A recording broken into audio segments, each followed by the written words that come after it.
Hey, welcome to week 1 Study with Kate. Hopefully you watched the intro video last week to kick off this Who I Am study. And then so now here's week 1. We've been looking at the I Am this last week, and so that's what we're going to talk about in our video today.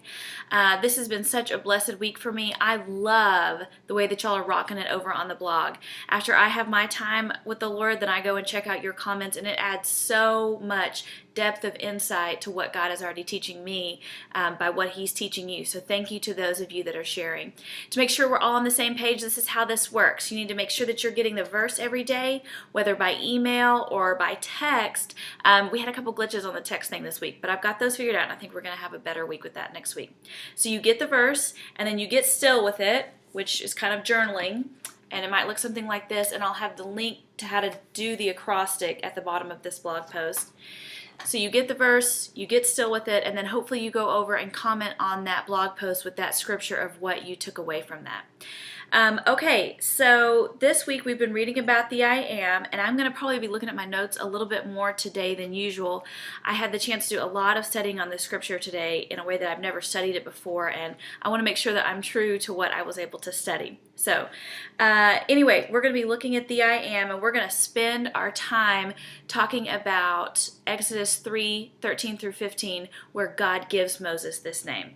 All right, so here's what's happening right now in Israel. They have been enslaved by the Egyptians for 430 years, and Moses was born into this. So if you remember the story of Moses' birth, that he was born, and at that time Pharaoh had decreed that any baby boy born by the Israelites had to be thrown into the Nile and drowned, because they were multiplying and he wanted to stop that. So Moses is born, his mom's able to keep him quiet for 3 months, but then she can't anymore, so she makes this airtight basket to try and float him down the Nile to freedom.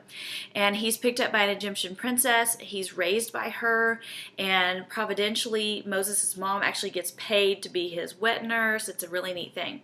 So Moses grows up in the palace. Then when he's a little bit older, he sees a Hebrew being treated harshly by an Egyptian. He murders the Egyptian. He's found out Pharaoh wants to kill him, so he flees to Midian, and he is a shepherd there for 40 years. And so that's where our story picks up, is he's shepherding, and that's when this burning bush situation happens, okay, when he's out there in the wilderness. So then God speaks to him in this burning bush, and God tells Moses that he wants to use Moses to help lead his people out of Egypt. And so this is such a really neat passage of scripture, and the way that we're going to work our way through it is by looking at the questions Moses asks God during this conversation, and that's going to be kind of the route we take through this deal. Okay, so God says, I've seen my people hurting, I have heard their cries, I'm going to rescue them, I'm going to take them to the promised land, the land flowing with milk and honey, and Moses, I'm going to use you to do that. And Moses, he could have realized that he was speaking to a bush that was on fire but not burning up, and he could have said, oh, that's amazing, you are God, you can do this thing, you're over all creation, I trust you, I'll follow you. But he doesn't do that because he's just like us.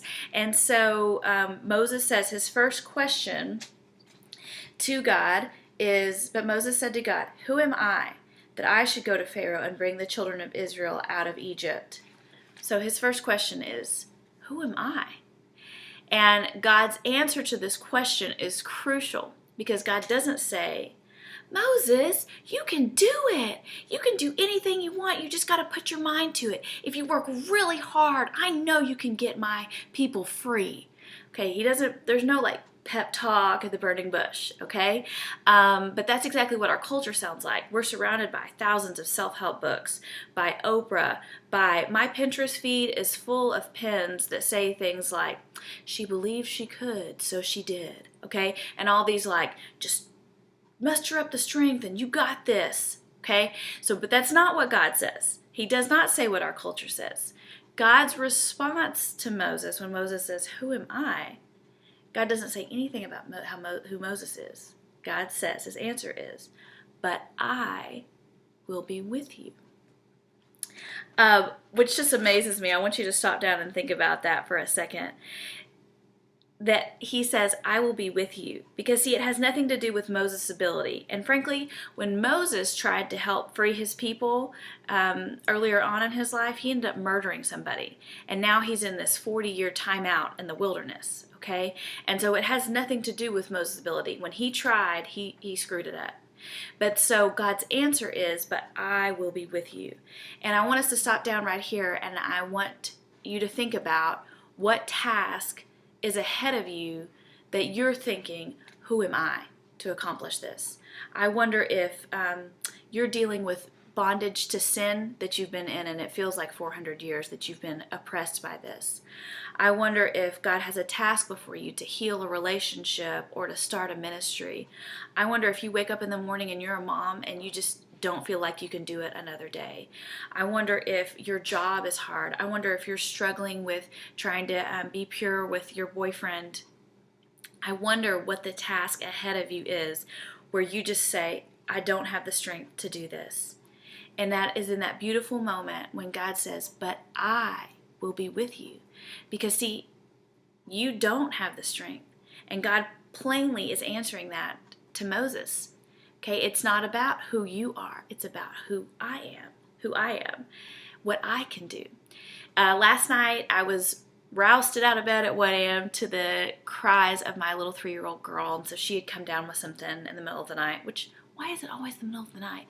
But anyway, so I ran to her room, or fast walked groggily to her room, and I got in there, and she's crying, and she's fever-ridden. And you know the first thing I said to my little girl when I wrapped her in my arms? It's okay. Mama's here.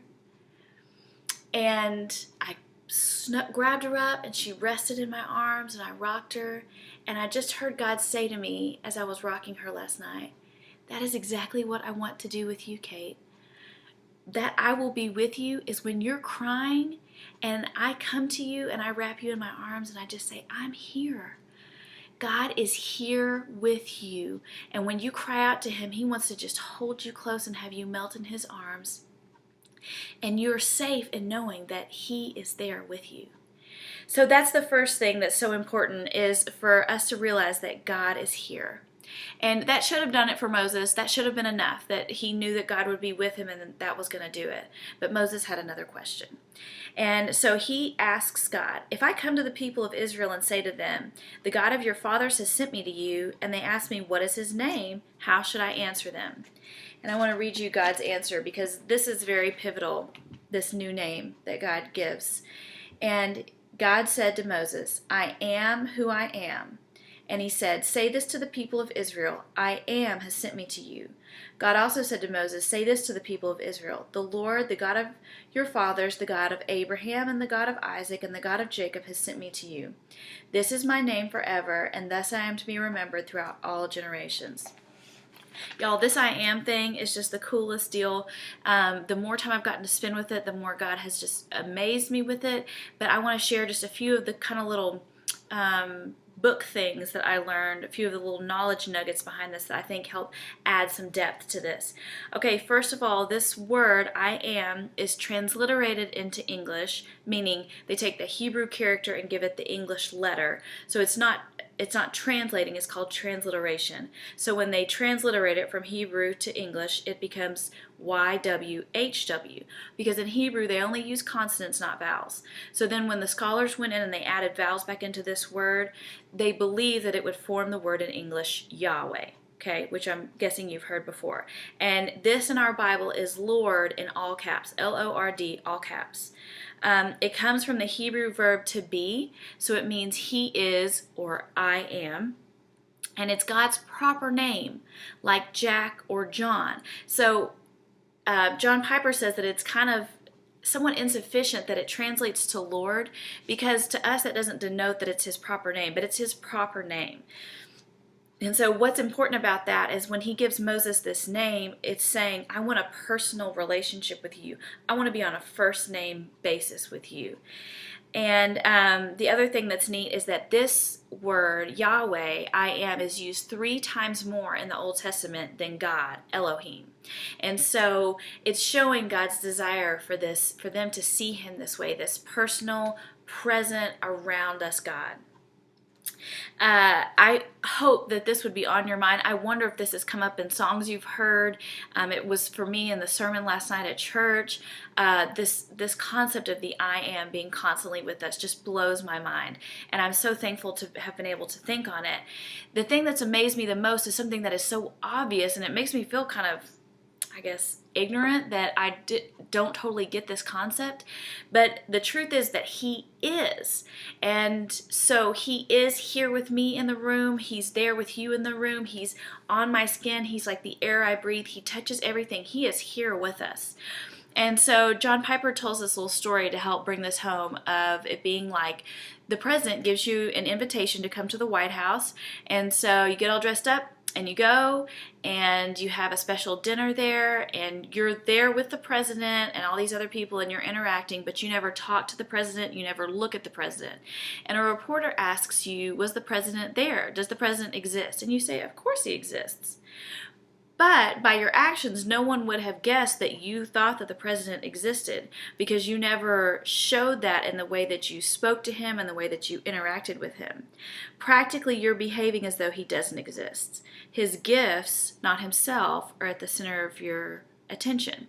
So you're thankful for the food he gave, you're thankful to be sitting in this nice place, but you never talk to him, you never engage with him. And so it's just important for me to remember that He's in the room. He is here right now. He is here sitting with me. I need to acknowledge that He is here. And for me, that gives me so much comfort. It's like this relief to remember that He is here with me. I'm not alone. So here's what I want us to take away. God is here. He calls you and He equips you. He doesn't think you can do it, but He knows you can. Stop trying to work it out yourself. It didn't work out for Moses, and it won't work out for you. Cry out to Him, and He will answer you. He says, I am here, and I will be with you. I listened to a cool talk by Ben Stewart this week. He does Breakaway in College Station at Texas A&M, and he was talking about this very passage of Scripture, and he said something that will remain with me. He said, stop preaching your shortcomings to God. Preach God to your shortcomings. Okay? This big God, this I am, the creator of the universe that was there in the beginning, that is here now, that sent Jesus to rescue us, this God, tell your shortcomings about Him, because He will be with you. He will give you what you need to complete the task. I pray that that truth would comfort and strengthen you for whatever your task is ahead. And this week, as we look a little bit more into our identity, I hope that you would remember that your identity is found in surrendering control to the I am. I hope you'll be blessed this week. I look forward to studying the Imago Dei with you, and I'll post a little blog post tomorrow to kind of talk with you a little bit about what that is in case you've never heard that concept, to kind of get you kicked off for the week. Okay, be blessed. I look forward to interacting with you on the blog.